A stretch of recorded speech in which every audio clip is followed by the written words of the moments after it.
මොනා කරනවද මන් දන්නේ නැහැ.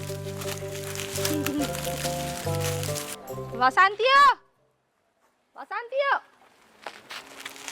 මොකෝ බා හිච්ච තමයි මේ ළමයි ටික සේරම උරච්ච කරගෙන යන්න ඇත්තේ. මේ කියන කුණු හල්පයක් තේරෙන සිංහලෙන් කියපන් බා. හිච්ච තමයි මේ සේරටම මුල.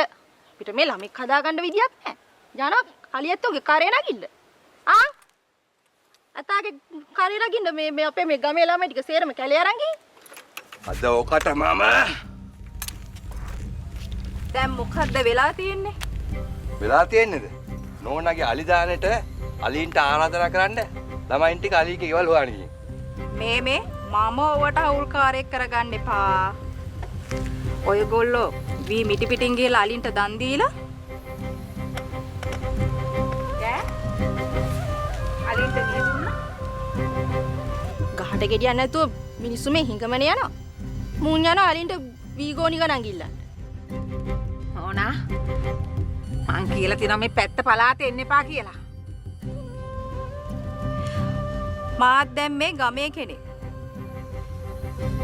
ගමේ කාට හරි කරදරයක් වුණාම මටත් අයිතියක් තියෙනවා හොයලා බලන්න. නෝනලා හුස්ම ගන්නේ මේ ගමේ මිනිස්සුන්ගේ හොඳකම නිසා.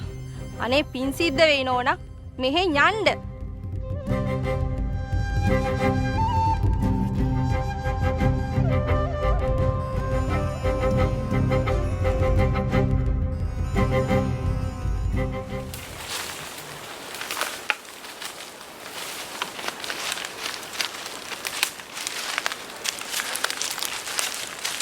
කවුරුත් කෑ ගහන්න එපා. සද්ද කරන්නේ නැතුව හොම්මුන් පහත් වෙන්න. අමුතු ගඳකුත් එනවනේ. එයා එනවා. අපි යාට